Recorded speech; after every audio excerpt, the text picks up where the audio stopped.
भारत माता की वंदे वंदे।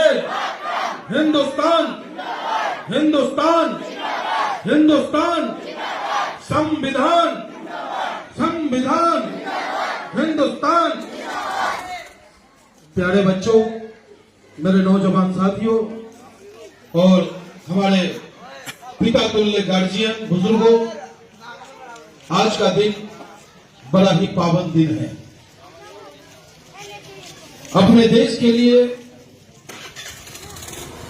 बलिदान देने वाले मां भारती के सच्चे सपूतों ने, हमारे बुजुर्गों ने, आपके बुजुर्गों ने, हिंदू मुस्लिम सिख ईसाई सभी जाति धर्मों के मानने वाले लोगों ने, जब अंग्रेज की बेड़ी से मेरा भारत मां जकड़ा हुआ था, अंग्रेज के जुर्म से जब हमारे देश के लोग करा रहे थे, उस वक्त चंद्रशेखर आजाद हो, अशफाक उल्लाह खान हो, मौलाना आजाद हो, झांसी की रानी हो, हजरत बेगम हो, टीपू सुल्तान हो, हैदर अली हो, महात्मा गांधी हो, सरदार वल्लभ भाई पटेल हो, हमारे शहीद आजम भगत सिंह जी हो, शहीद उधम सिंह जी हो, बटेश्वर दत्त जी हो, एक से एक मां के बेटों ने, लाला लाजपत राय जी हो, एक से एक मां के बेटों ने अपने मां भारती के उस जकड़े हुए जंजीरों को काटने के लिए जब भी मौका मिला अंग्रेजों पर करारा प्रहार करने का काम किया। जिस वक्त अंग्रेजों को एक वक्त ऐसा लगा था कि ये हिंदू और मुसलमान एक होकर के हमें जड़ से उखाड़ फेंकेंगे, तो आपको बता दूं, अयोध्या में एक पंडित थे, उनका नाम अच्छन लाल था, और जो मौलाना थे एक मस्जिद के, उनका नाम अच्छे खान था।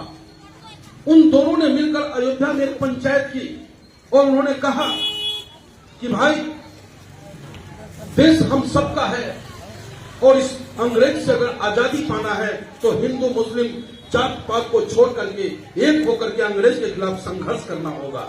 और ऐसा ही हुआ। एक तरफ चंद्रशेखर आजाद, अशफाक उल्लाह खान, राम प्रसाद बिस्मिल जी, सब के सब एक थाली में खाना खाते हैं, एक साथ मुट्ठी बांध करके इनकलाब जिंदाबाद के नारा देते हैं। और दूसरी तरफ जब अंग्रेजों को लगा कि भाई ये तो हिंदू मुस्लिम एक हो गया, तो उसने क्या किया, जो मौलाना थे और जो पंडित थे, उन दोनों को वहां पीपल के पेड़ पे फांसी लगा देने का काम किया। उससे भी उसका दिल न भरा, तो उसने क्या किया, जो पंडित थे उसे तो दफना दिया गया और जो मुसलमान था उसे जला दिया गया। इतनी नफरत हम हिंदुस्तानियों से वो लोग करते थे, अंग्रेज लोग। तब भी हमारे बुजुर्गों ने, हमारे बाप दादाओं ने अंग्रेजों से लड़ करके हमें आजादी दिलाई। प्यारे बच्चों, और हमारे देश का सबसे बड़ा त्योहार अगर कोई है, सबसे बड़ा उत्सव कोई है, तो वो सिर्फ 15 अगस्त और 26 जनवरी है। ईद, दीपावली, ये सब धार्मिक त्योहार हो सकता है, लेकिन राष्ट्रीय पर्व अगर कोई है तो वो सिर्फ और सिर्फ 15 अगस्त और 26 जनवरी है।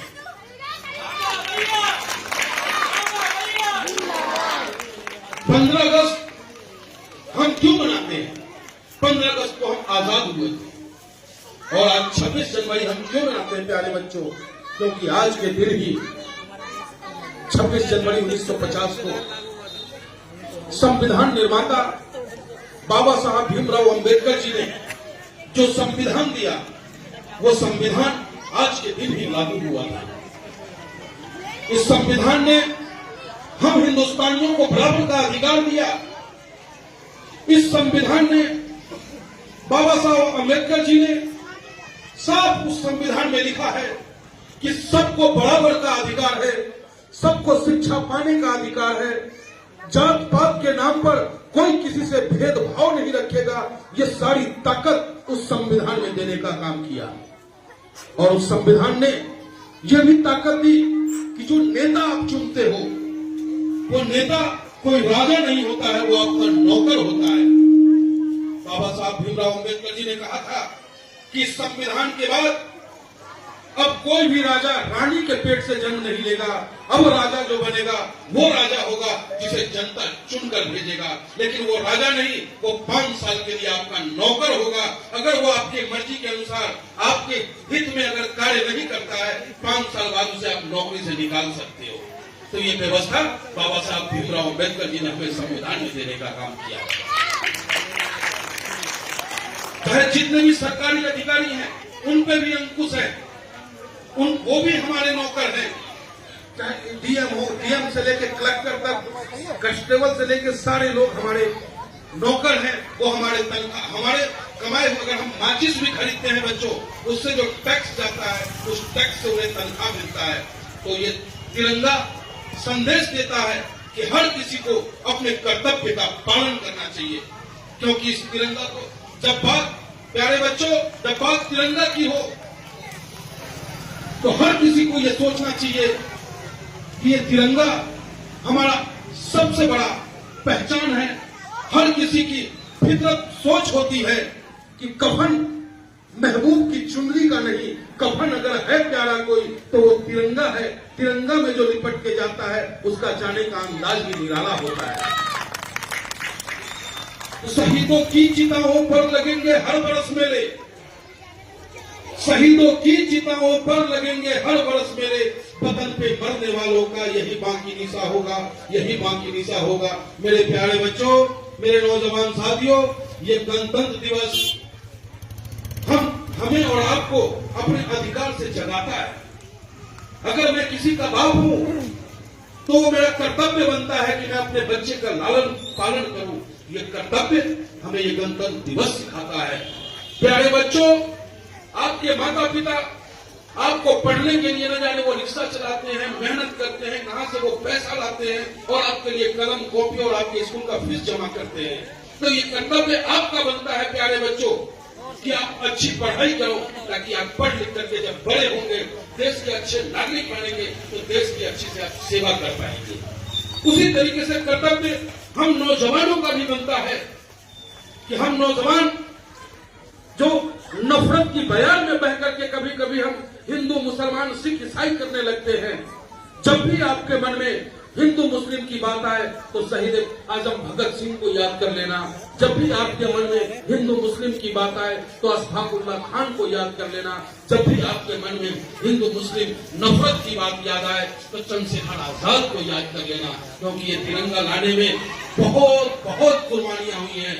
तो हम सब आज गणतंत्र दिवस का असली मायने यही है प्यारे बच्चों और मेरे नौजवान साथियों कि राजनीति अपनी जगह हो सकती है और राजनीति करने वालों का निगाह सिर्फ उसको जीतने तक सीमित होता है, लेकिन जो समाज के अच्छे निर्माण की बात करता है वो सबको साथ लेकर चलने की बात करता है और कभी भी जाति और धर्म के नाम पर जुल्म नहीं करने का निर्देश देता है, संदेश देता है, क्योंकि हमारा देश हमारा है।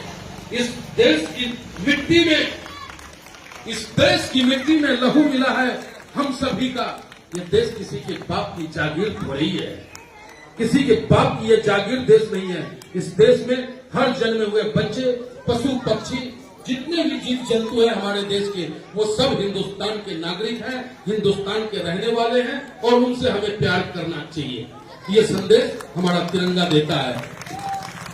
और बच्चों, ये तिरंगा देखो आप, 3 रंग का है ना, 3 रंग। पहला रंग क्या है? सबसे ऊपर केसरिया, केसरिया बल भरने वाला। केसरिया आपको बलिदान की, संघर्ष की ताकत देता है। और फिर सादा सफेद रंग, सफेद कहता है आपसे, सफेद सच्चाई की प्रतीक है। आप अपने जीवन में सच्चाई को उतारे, झूठ का सहारा ना ले। हाँ, अगर आपके झूठ से किसी का जान बच रहा हो तो आप झूठ बोल सकते हैं, अन्यथा बात बात पे आपको झूठ नहीं बोलनी चाहिए। और तीसरा है हरा रंग, जो कहता है हरा रंग है हरी हमारी धरती की अंगड़ाई। और ऊपर जो चक्र है वो अशोक चक्र है, कहता है यह चक्र हमारा कदम कभी न रुकेगा, हिंद देश का प्यारा झंडा ऊंचा सदा रहेगा, हिंद देश का प्यारा झंडा ऊंचा सदा रहेगा। और गणतंत्र दिवस के पावन अवसर पर सबसे पहले मैं अपने उन बलिदानियों के श्री चरणों में श्रद्धा सुमन अर्पित करता हूं। साथ साथ गणतंत्र दिवस की सबसे पहला बधाई मैं किसी को देना चाहूंगा, उन मां के लालों को जो इस कड़कड़ाती ठंड में उस पुराने सियाचिन की पहाड़ियों पे, उस कारगिल द्रास सेक्टर पे हमारे रक्षा के लिए वहां बंदूकें लिए खड़े हैं और दुश्मनों की गोली को अपने सीना में ठंडा करके हमें और आपको आजादी का त्योहार मनाने का मौका देते हैं। तो सबसे पहला सैल्यूट और बधाई गणतंत्र दिवस की मां भारती के उन फौजी भाइयों को, जिनकी वजह से हम सब शांति और सुरक्षा रह करके हमारे सरहदों की सुरक्षा वो करते हैं। कहते हैं ना कि उस मुल्क की सरहद को कोई छू नहीं सकता, उस मुल्क की सरहद को कोई छू नहीं सकता जिस मुल्क की निगहबान है आके, कभी सोला कभी शबनम कभी तूफान है आके। तो वो आके हमारे फौजी भाई हैं। दूसरा मैं सैल्यूट और बधाई देना चाहूंगा अपने हिंदुस्तान के पुलिस भाइयों को। उन पुलिस की वजह से हम सभी त्योहार शांतिपूर्वक मना पाते हैं, हम आपस में शांति से रह पाते हैं। तो उन्हें भी गणतंत्र दिवस की बहुत बहुत बधाई, शुभकामनाएं। उसके साथ साथ आप तमाम प्यारे बच्चों को, अपने बुजुर्गों को, क्योंकि हमने तो आजादी देखी नहीं, संघर्ष देखा नहीं, लेकिन हमारे बाप दादाओं ने जरूर उस संघर्ष को महसूस किया है, देखा है। हमसे ज्यादा उन्हें पता है कि इस तिरंगा का क्या सम्मान होना चाहिए। और हम नौजवानों आज के दिन को छुट्टी में ना मान करके आज के दिन को अपने त्योहार के रूप में माने, अपने से कमजोरों की मदद करें। कोई गरीब बच्चा अगर पढ़ने लायक है तो उसको पढ़ाने में आप जितना मदद कर सकते हैं उसका आप योगदान करें, तभी जाकर के देश की आजादी के सच्चे मायने सामने आएंगे। और बधाई अपने देश के तमाम हिंदुस्तानियों को, माँ बहनों को। इस गणतंत्र दिवस का ही एक वजह है कि हम सब आज जगह जगह त्योहार मना रहे हैं, अपने अपने अंदाज में। सारे जहां से अच्छा हिंदुस्तान हमारा गाने का काम कर रहे हैं। तो प्यारे बच्चों, बोलो भारत माता की, भारत माता की। शहीद आजम भगत सिंह अमर रहे, शहीद आजम भगत सिंह अमर रहे, अशफाकुल्लाह खान अमर रहे, अमर रहे, अमर रहे, अशफाकुल्लाह खान अमर रहे, अमर रहे, अमर रहे, पंडित चंद्रशेखर आजाद अमर रहे, पंडित चंद्रशेखर आजाद अमर रहे, टीपू सुल्तान अमर रहे, टीपू सुल्तान अमर रहे। जय हिंद। और कोई अगर बोलना चाहे